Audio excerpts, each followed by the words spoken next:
दोस्तों, एक ऐसा वाकया जिसे सुनकर सबके रोंगटे खड़े हो जाएंगे।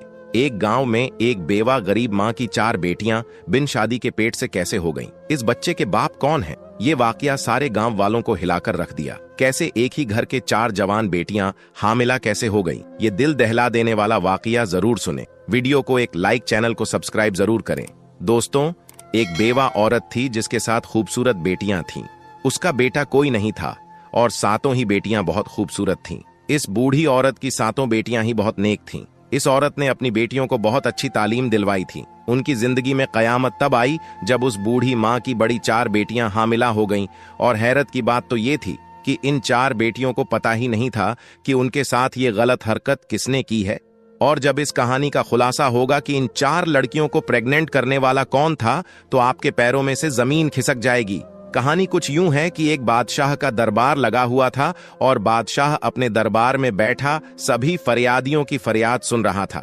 इन्हीं लोगों के बीच एक बूढ़ी औरत रोती हुई आई, जिसके चेहरे पर उदासी छाई हुई थी। बादशाह बूढ़ी औरत के चेहरे की तरफ देखकर कहने लगा कि अम्मा, आपको क्या परेशानी है? इस बूढ़ी औरत ने दरबार में चारों तरफ देखा तो खामोश हो गई। वजीर गुस्से से बोला कि ऐ अम्मा, आप बताइए, आपकी परेशानी क्या है? आप इधर उधर क्या देख रही हैं? आप परेशानी बताइए ताकि हम इसका हल निकाल सकें। बूढ़ी औरत बादशाह से रोकर कहने लगी कि बादशाह सलामत, मेरा जो मसला है मैं वो सबके रहते हुए सबके सामने नहीं बता सकती। मैं सिर्फ आपको अकेले को ही बताऊंगी, क्योंकि मैं बेवा औरत हूं। मेरा कोई बेटा नहीं है और मैं अपनी 7 बेटियों के साथ अकेली रहती हूं। अगर मैं अपनी परेशानी सबके सामने आपको बताती हूं तो मुझे डर है कि मेरी बेटियों को कल को कोई मसला ना हो जाए, कोई आधी रात को मेरे घर ना घुस आए। इसलिए मैं आपको अपनी परेशानी अकेले में बताना चाहती हूं। वो बादशाह काफी परेशान होकर सोचने लगा कि यहां इतने बड़े बड़े मसले लेकर लोग आए हैं और उन्होंने सबके सामने बताया है। आखिर इस औरत का ऐसा क्या मसला है कि ये औरत सबके सामने क्यों नहीं बताना चाहती? बादशाह बोला कि आप अपनी परेशानी मुझे बताइए। ये सारे आदमी मेरे भरोसे के आदमी हैं, आपको कोई भी नुकसान नहीं पहुंचाएगा। वो दुखी बूढ़ी औरत रोकर बोली कि नहीं बादशाह, सलामत नहीं, मैं आपको अकेले ही वो बात बताऊंगी। तो बादशाह उठ खड़ा होता है और कहता है कि इस औरत को मेरे कमरे में लेकर आओ ताकि ये बात मुझे अपनी बता सके। अब 2 सिपाही उस बूढ़ी औरत को बादशाह के कमरे में ले जाते हैं। बूढ़ी औरत जब अंदर आती है तो बादशाह उसे कहता है कि ऐ अम्मा, अब बताइए कि आपकी क्या परेशानी है। वो बूढ़ी औरत बादशाह के कदमों में गिरकर रोने लग जाती है। बादशाह कहता है कि अम्मा, आप मुझे बताइए कि आखिर बात क्या है। मेरा दिल बैठा जा रहा है कि ऐसी कौन सी बात है जिसके लिए आपने मुझे अकेले बुलाया, कि मैं ये हरगिज बर्दाश्त नहीं कर सकता कि मेरी बादशाहत में कोई इतनी दुखी औरत हो और मैं आपका दुख जानकर आपके दुखों पर मरहम ना रखूं। ऐसा हो ही नहीं सकता। आप मुझे अपना दुख बताइए। वो बूढ़ी औरत रो कर कहने लगी, बादशाह सलामत, मैं एक बेवा औरत हूं। मेरे शौहर को वफात पाए अरसा गुजर चुका है और मेरा कोई बेटा नहीं है। मेरी 7 बेटियां हैं। मैं लोगों के अमीर घरों में जाकर बर्तन धोती हूँ, उनके कपड़े धोती हूँ और उनके घरों में काम करती हूँ। और इन अमीर घरों से जो बचा हुआ खाना मिलता है, जो मुझे मेहनत मजदूरी के पैसे मिलते हैं, उसी में से मैं अपना घर चलाती हूँ और उसी से अपना घर चलाकर अल्लाह ताला का शुक्र अदा करती हूँ। मैंने कभी किसी से कोई शिकवा नहीं किया कि मैं ऐसी गुर्बत की जिंदगी जी रही हूँ। मेरी 7 बेटियां हैं, पर्देदार हैं, वो कभी भी घर से बाहर नहीं जाती और हमेशा अपने सरों पर दुपट्टा रखती हैं। मेरी जिंदगी ऐसी ही चल रही थी। एक मर्तबा मेरी बड़ी बेटी की तबीयत बहुत खराब हो जाती है। मैं अपनी बड़ी बेटी को डॉक्टर के पास लेकर जाती हूँ। डॉक्टर कहता है कि तुम्हारी बेटी उम्मीद से है, तुम्हारी बेटी पेट से है। ये बात सुनकर मेरे पैरों से जमीन खिसक जाती है कि मेरी बड़ी बेटी की तो शादी भी नहीं हुई, तो ये हामिला कैसे हो गई। मैं जब अपनी बेटी को घर लेकर आई तो उसे मारने पीटने लगी कि बताओ किसके साथ तुमने ये मुंह काला किया है और ये बच्चा किसका है। जब मैंने अपनी बेटी को काफी मारा तो मेरी बड़ी बेटी रोने लगी और मेरे आगे हाथ जोड़ने लगी कि ऐ अम्मा, मैं नहीं जानती कि ये बच्चा किसका है। ऐ मेरी प्यारी अम्मा, मुझ पर यकीन करो, मैंने कभी किसी के साथ बात तक नहीं की। मैं कभी घर से अकेली बाहर नहीं गई। मैंने कभी किसी के साथ आंख नहीं मिलाई। ऐ मेरी अम्मा, मुझे नहीं पता कि ये बच्चा मेरे पेट में कैसे आया है। वह बूढ़ी औरत अपनी बेटी पर यकीन कर लेती है और कहती है कि बादशाह सलामत, मैंने इस बेटी को पैदा किया था। मुझे पता चल चुका था कि मेरी बेटी झूठ नहीं बोल रही, और उसके कुछ दिनों बाद तो मुझे पक्का यकीन हो गया था कि मेरी बेटी झूठ नहीं कह रही। वह बूढ़ी औरत बादशाह को वाकिया सुनाते हुए रोने लगी कि बादशाह सलामत, हमने इस बात पर सब्र कर लिया। फिर मेरी बड़ी बेटी ने 9 माह बाद एक बेटे को जन्म दिया और हमने मारे मजबूर के इस बच्चे की परवरिश करनी शुरू कर दी। इसके 2-3 माह बाद मेरी छोटी बेटी हामिला हो गई। जब मैंने उसको डॉक्टर के पास लेकर जाकर दिखाया तो डॉक्टर ने कहा कि आपकी बेटी ये भी पेट से है। और डॉक्टर की ये बात सुनकर मेरे दिल को दूसरा झटका लगा। मैं सोचने लगी कि मेरी बेटियों के साथ ये सब कौन कर रहा है। हमारे घर पर भी कोई नहीं आता है और मेरी बेटियां बाहर भी नहीं जाती हैं। मैंने अपना वाकया अल्लाह पर छोड़ दिया कि ऐ अल्लाह, मुझे इस बात का पता चल जाए कि मेरी बेटियों के साथ यह गंदी हरकत कौन कर रहा है। मेरी दूसरी बेटी ने भी एक बच्चे को पैदा किया। उसके बाद मेरी तीसरी बेटी उम्मीद से हो गई और फिर मेरी चौथी बेटी जो 14 साल की थी वो पेट से हो गई। मैं तो लुट गई, बर्बाद हो गई। मुझे तो कुछ नहीं पता चल रहा कि मेरे घर पर यह क्या हो रहा है। इस दुखी मां का ये वाकया सुनकर राजा हक्का बक्का हो जाता है कि ये कैसा वाकया सुना रही है। बूढ़ी औरत अपनी कहानी सुनाकर बादशाह के पांव पकड़ लेती है कि ऐ बादशाह सलामत, मुझे इंसाफ चाहिए। मुझे पता करना है कि मेरी बेटियों के साथ ये गलत हरकत कौन कर रहा है। बादशाह सलामत, मेरी बेटियों के मुजरिम को आप पकड़ें।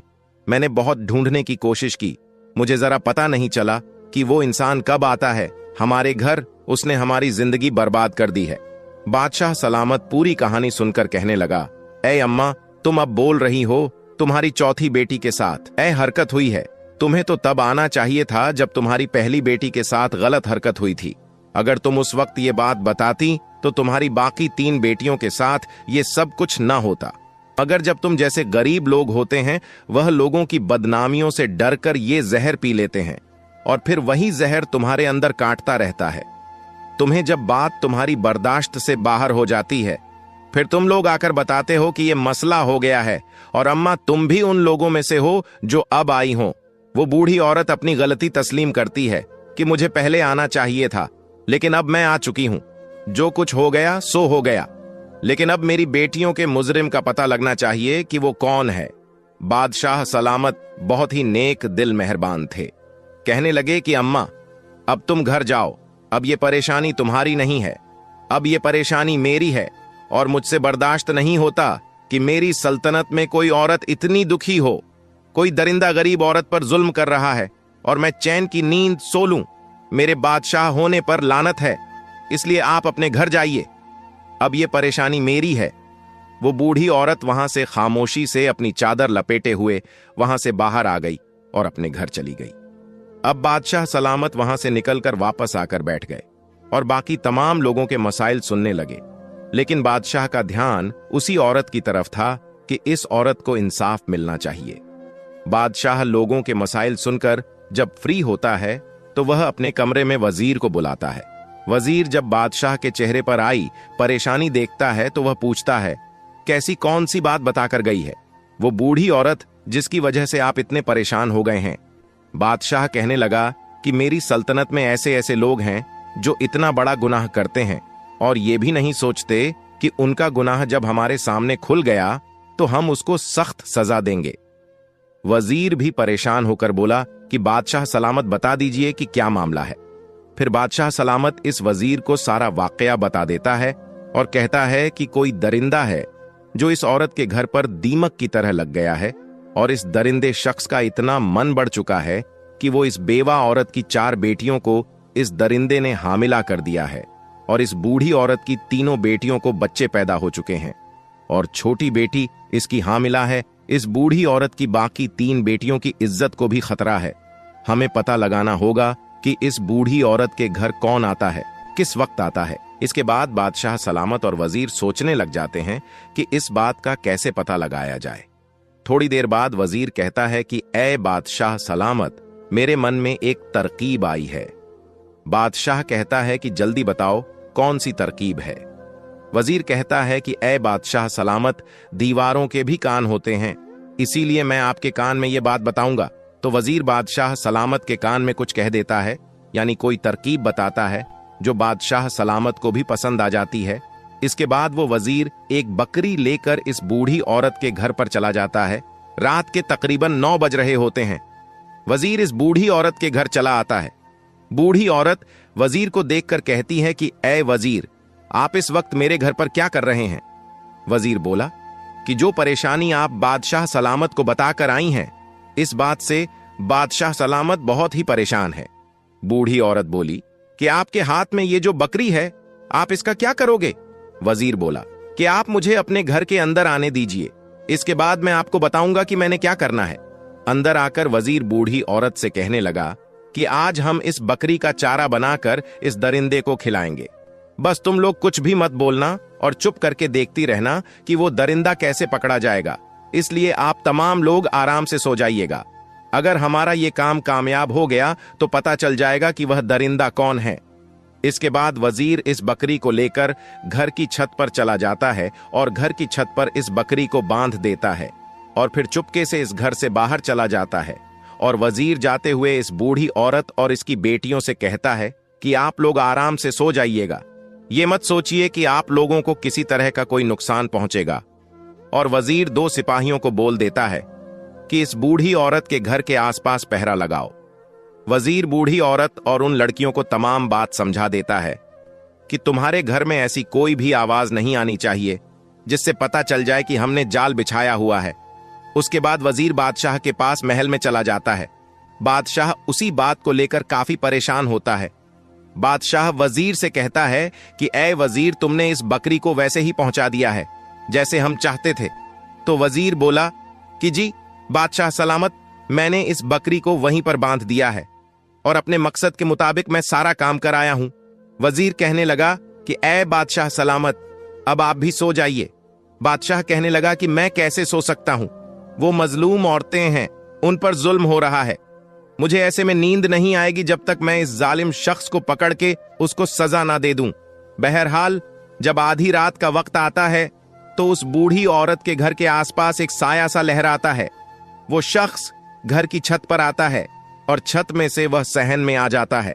बकरी ने छत पर जब किसी शख्स को देखा तो बकरी एकदम से चिल्लाने लगी।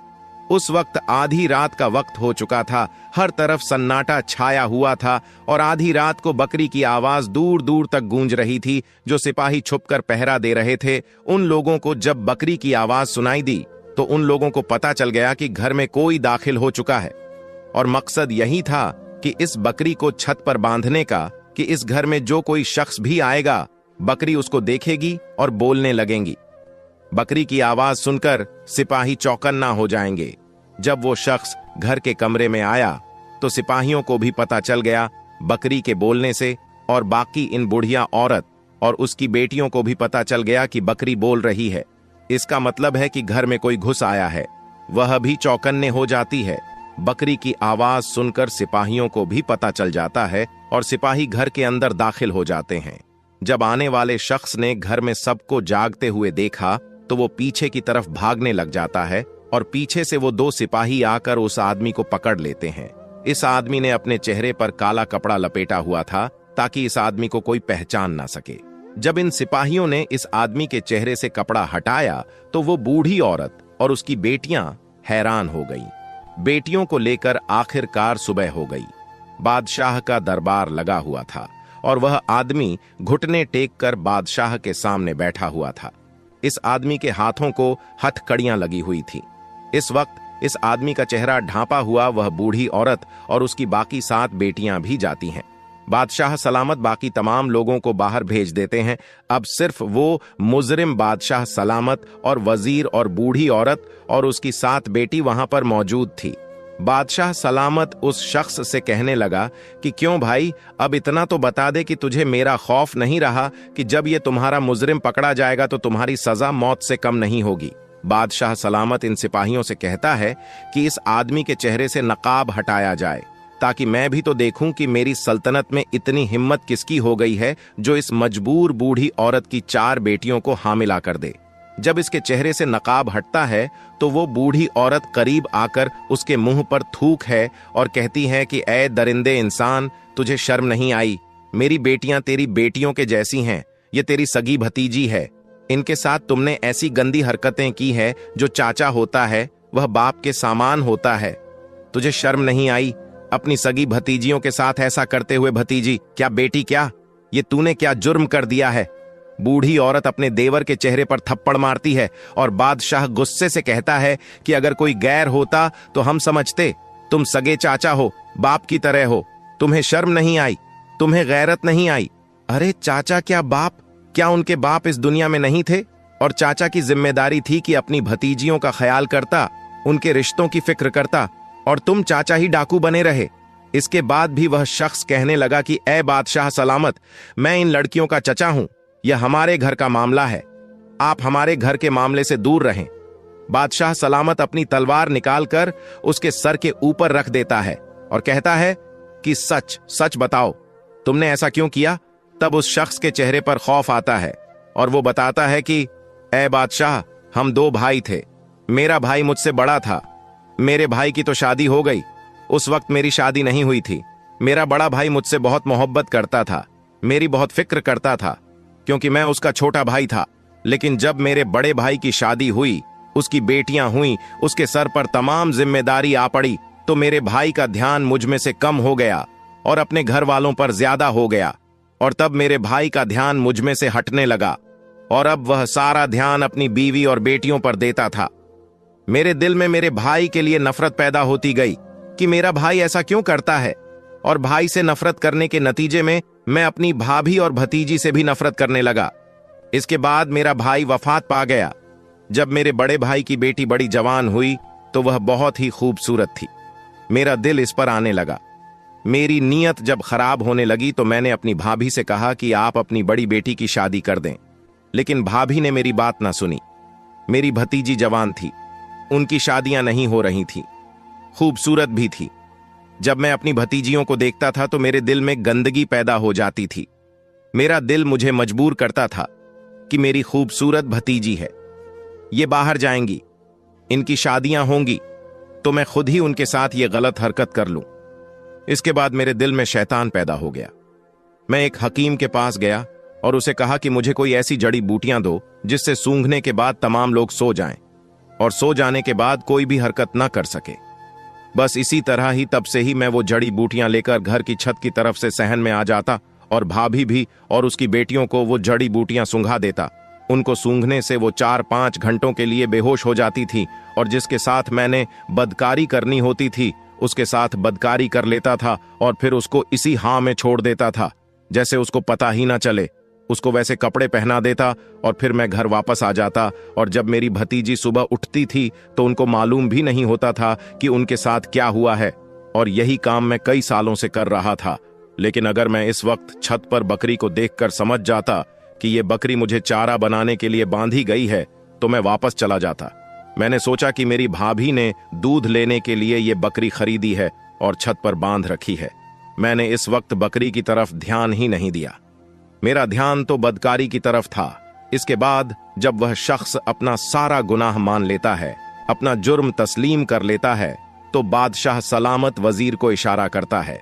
वजीर अपनी तलवार निकालकर उस शख्स का सर उसके धड़ से अलग कर देता है, जिसके बाद उसका जिस्म थोड़ी देर के लिए तड़पता है और फिर सजा के तौर पर ठंडा हो जाता है।